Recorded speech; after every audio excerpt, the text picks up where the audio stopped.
Hey, if your long-term relationship or marriage is on, it feels like the brink of separation or divorce, I want you to listen to this because I want you to see if perhaps you have contributed to being what's called a nice guy. Nice guy is a term that's come into, I think, popularity over the last few years, primarily because of a book written called No More Mr. Nice Guy by Dr.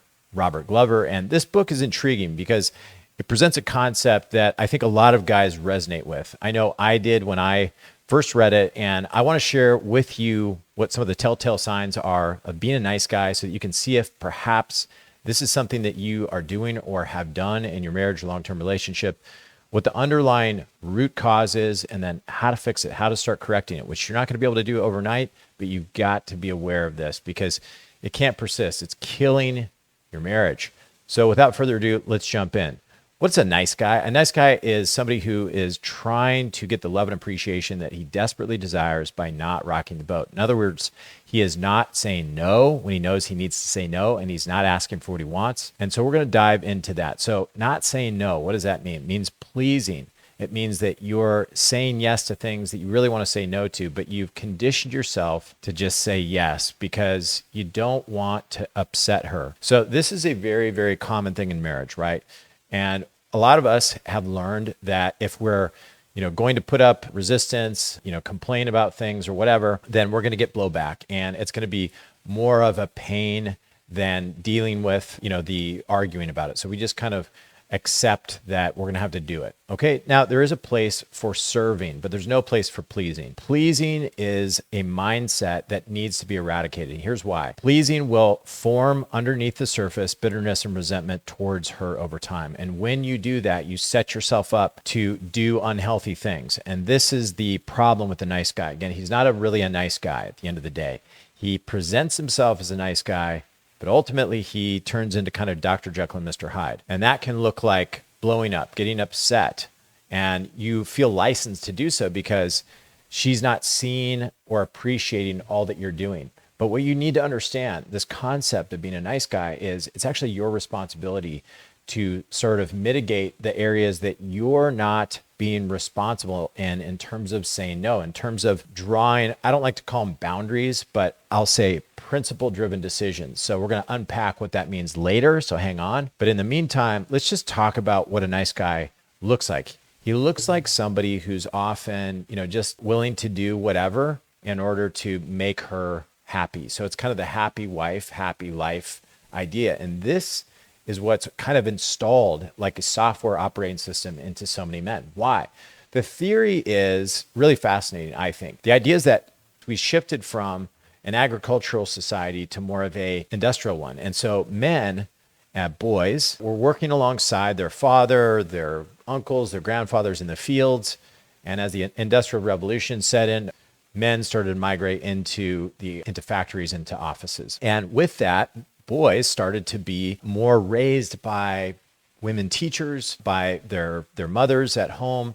And how did they raise them? Well, they put them on what I'll call the gold star system. You get a gold star if you behave, if you follow the rules. Well, early on, what that programmed boys to do is to follow the rules, to look to the woman to get her approval. And that psychologically carries over into your adulthood. And so what women will call out and they'll say is they feel like their husband isn't leading.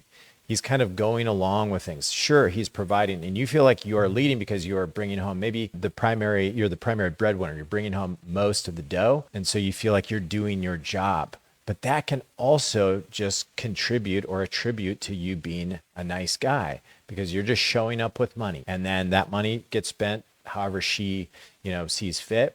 But you start to kind of get bitter, resentful, and you have these arguments, and you just feel like you can't win. And you don't feel like it's fair. You feel like, man, there's nothing that you can do. It's never enough, right? And so this is this ongoing cycle of you just not knowing how to get out of kind of never being appreciated or getting the approval and the appreciation, the love that you want. And maybe that looks like her, withholding sex. Maybe that looks like her just always complaining about you. So it just feels like, what can I do? There's nothing to do. Maybe there's something, wrong with us. Maybe, she's just a huge you know what. And so you're just feeling stuck. The nice guy paradigm is a relationship killer because the nice guy is allowing things to persist that shouldn't be. Your job as a leader in the relationship is to do what you fear the most, which is to say no to the things that you know you need to start saying no to and asking for the things that you want in the relationship. Now, the problem is you have a fear of rejection. You have a fear of abandonment. And this is very common. Maybe you were raised by a caretaker that was unhealthy and you learned that you had to behave in a certain way in order to get what you wanted. And so you've been conditioned again to kind of get the gold star with this woman. And the push through, or what you have to learn to push through, is that fear. You have to be willing to be okay with getting rejected. You have to be willing to allow her to be upset with you as you take a stand. You have to be willing to essentially have to walk away if necessary. And that's a very scary thing because that's the last thing that you want. That's your biggest fear. But this is what's going to kill that nice guy. And what we see over and over and over again is a woman cannot tell a nice guy to stop being a nice guy, because if she's going to tell him what to do, then she feels like he's not really doing it. She's just continuing to sort of lead and mother him. A lot of nice guys are being mothered. At least that's the sentiment. That's what the wife feels like. I'm mothering this man. And so a lot of stuff, baggage comes along with being a nice guy, which is very unattractive to a woman. And it sort of, is a bit of a troubling dynamic, because in the beginning, a lot of times your intentions were really great. You wanted to prove to her that you could provide and you wanted to just get the girl. Listen, I know this plan. I was on it. I did it. I got the girl and then I got her and I was like, well, I'm just going to keep trying to make her happy. But I never really learned how to say no to her, even when she got upset. Then I would just get upset and then things would just escalate. And I didn't know how to say what I wanted because I actually was programmed to not really have any wants. I never took the time to have wants or desires. I don't call them needs because I think we need air and food, and we say we want needs in certain things, but that's just manipulation because we don't actually need it. So it's important to delineate between what we want and what we need so as to not weaponize our wants. That's maybe another YouTube video. At any rate, you need to understand that if you do not stop pleasing, it is going to destroy the relationship and the marriage. And maybe it already feels like it's destroyed. But let me tell you, if you're still legally married, it's not. There's still hope. If you're still talking, there's an opportunity. And what's paradoxical is, a woman often doesn't know what to do other than to keep pushing on a man until he sort of mans up, if you will, until he starts taking a stand. That does not look like you getting upset, flying off the handle. That is the problem with the nice guy. Let me just repeat this so you understand. Being a nice guy is a misnomer. Okay. It's not always you being nice. It is this Dr. Jekyll, Mr. Hyde dynamic. You're nice, you're nice, you're nice. And then all of a sudden, because you have not felt appreciated by her, you feel justified to fly off the handle and snap and disproportionately react to something that maybe, had you not felt that bitterness and resentment, you would have just been like, no big deal, right? And just kind of push back lightly. But you blow up. Now it turns into a bigger argument. So that is the problem with this whole nice guy paradigm. You're not saying no early on. If I could reprogram men today who are getting in relationship, or program them from the outset rather, I would teach them to operate from a set of principles. So two things, we're going to start getting into solutions here. All right. So if you've recognized, that and let's just hit some of the symptoms again. You've recognized that, you're really not putting up what I'll call principles. You're not guarding your time. You're doing too much. You feel overextended. You're not getting time for yourself. Maybe when it comes to spending, she's overspending and you feel out of control when it comes to that. It's very, very, very common. Maybe you're not getting what you want in the bedroom. Maybe you're just constantly feeling kind of bitter and resentful. Perhaps you are having arguments about parenting.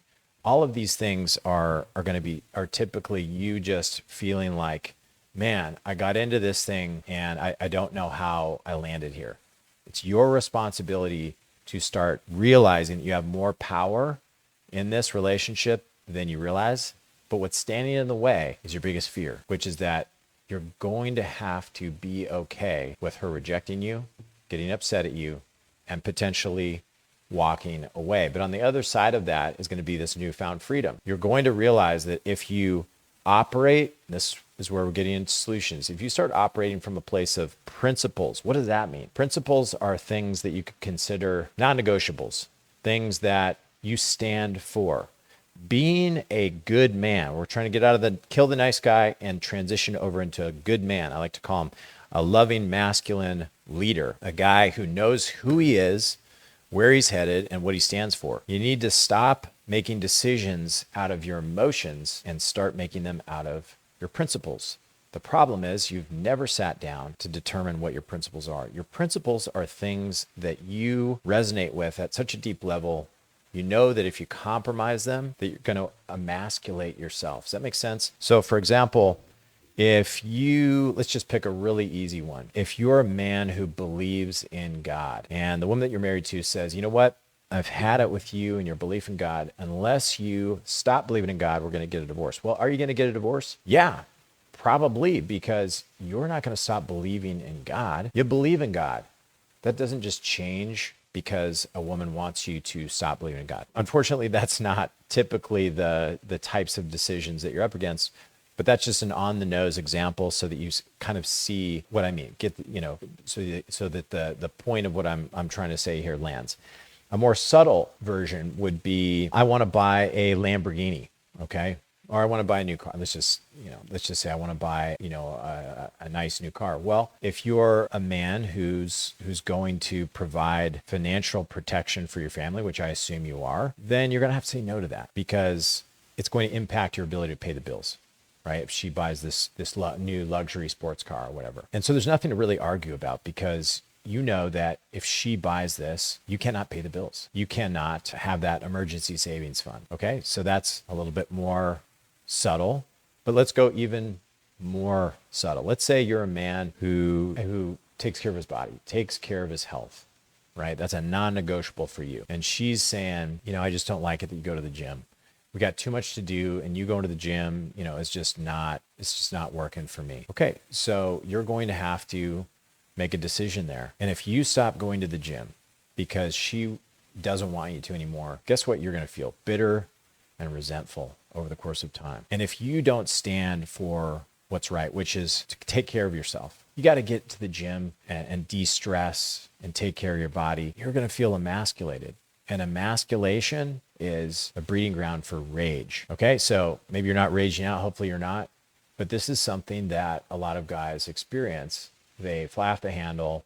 Again, disproportionate reactions, to things that they shouldn't be so upset about. But it's built up. They've become a bit of a powder keg over time because there's just been so many times when they've compromised. And they don't realize that every time they compromise, they're thinking that she's going, oh, I really appreciate that he's compromised what he wanted, for me. It doesn't work like that. It's crazy. I mean, maybe sometimes, but you might think it's like, $100 being deposited into the relationship bank account. No, it's like $5. And so you're asked when she doesn't see, what you feel like is $1 million in relationship equity in the bank account savings. She's going, I see like, 500. And you're just going, what? So to bring it down to really practical steps here to kill the nice guy is you have to start determining what you stand for. And I recommend putting together almost like a decision-making algorithm. And you can do this in different ways, but think about what you stand for as a man. Okay, maybe you have a faith of sorts. I'm not talking about 20 things. I'm talking about 4 to 6 things that you can memorize that you feel are really important to you. It might be like taking care of your health. It might be taking care of finances, making sure nobody dies. But then what's beyond that? Who are you as a man? What do you believe? What do you stand for? Right? And drill down a little bit into your relationship, into your marriage, and think about the times where you got really pissed about something. You felt really resentful. Underneath that or behind that is probably some sort of principle that you actually have. I believe these things are internal. They're actually already in you. You already have your internal beliefs and principles. You just have to kind of pull them out, dust them off, excavate them, polish them up, and then start putting them into practice. So the next time she says, I want you to do this or that, and you feel like saying no to it, I want you to go, wait a minute, is that bumping up against one of my principles, my non-negotiables, something I stand for? Or is that just me being kind of whiny? And if it's you just being kind of whiny, just, feeling like kind of an ego hit, butt hurt, then let it go. But if it's something that you need to actually face and say, hey, you know what, this isn't right, this doesn't work for me, then you got to start having courage around that. And the key is to stay calm, cool, and collected. Being a loving masculine leader. You throwing a tantrum, that's not what I'm talking about. That's a man who's emotionally unsafe. So the nice guy is, again, somebody who is going to flip over into making her feel emotionally unsafe. And this is why it's such a relationship killer. This is why I have so many guys come to me and say, my wife is demanding to have demanding we separate, have a divorce, because she doesn't feel safe around you. A, you're not leading. B, you're getting defensive all the time. Maybe you're avoiding, you're complaining, you're venting, you're doing all of these things, or controlling. You're doing all of these things that are not really leading. You're unable to sit there and listen and respond in such a way that's firm, but understanding at the same time, right? So you can simultaneously say, this isn't going to work without getting into this big argument. You can let her flip out and do all of the things, but you don't have to do that. And when you start doing that, then that flywheel of you acting out of your principles, acting emotionally regulated and in control and standing for things, that will actually make her feel safe. I want to tell you a quick story told to me by a very strong woman who is a longtime mental health practitioner, and she's married to also a very strong guy. They went to the airport and they were having an argument of sorts, and she was, giving him some guff. And as they passed through security, the point of no return, he said to her, if you continue to talk to me like that, I'm going to end this trip. I'm going to walk out of here. And they were going to Hawaii. So it was kind of a big trip. They had already checked their bags. Again, going through TSA, and she thought, whatever. And so she continued on to kind of berate him. And sure enough, he stuck to his guns and he turned around and he walked out of the airport. And she was watching him like, he's not really going to do that. And he passed that point of no return, right? The exit. And she watched him and he got out and hailed a cab. And she ran out after him and she jumped in the cab with him. And she tells this interesting story about how they went home and they ended up talking for about 8 hours. 8 hours about the relationship. And she said at the end of it, I never felt more safe, and our relationship dramatically improved. Why? Because he made it clear to her what he stood for. In this case, it was emotional respect. And he didn't fly off the handle about it. He just enacted and did what he said he was going to do. This continues. I'm going to walk out. And that is sometimes what you have to do. Part of being a nice guy is willing to face that fear that I'm going to potentially walk away. I'm going to be rejected. I'm not going to get what I want. I'm going to be misunderstood. So once you start facing these fears, this is when everything changes, because you're really killing the fears that you've brought into this marriage. You're really starting to kill off what was never supposed to be there. And you can replace these fears with truth. Your true identity is these principles that you need to start living by. All right. So that's not you going around constantly preaching principles. You don't have to share them with her. You just live by a set of principles, an internal code. This is kind of why Navy SEALs are considered to be masculine. Masculinity is not necessarily, mustaches and machine guns and muscles and all of those things. It is deciding ahead of time how you're going to show up. And that's the counter to the nice guy, is I'm going to operate in such a way that when the shit hits the fan, I'm not going to suddenly change my whole dynamic and flip out and be emotionally unsafe. I'm just going to handle it. I'm going to go, okay, here's what's going on. Here's how I'm going to respond. I'm going to stay calm, cool, and collected. And that makes me a safe individual. A safe man can say no and not necessarily give her exactly what she wants. And a safe man also knows how to ask for what he wants, knowing that he might not get it. And again, he doesn't necessarily have to flip out, but he might take some sort of an action. And that's going to be the key to shift from being more in this passive nice guy role who's just pleasing to actually leading. All right, so I hope this helps, and let's get after it. If you want to check out No More Mr. Nice Guy, great. If you want to join my community, it's called the Lion's Den. You can click the link and follow the prompts and contact me, and we can have a conversation about what it would look like to work together.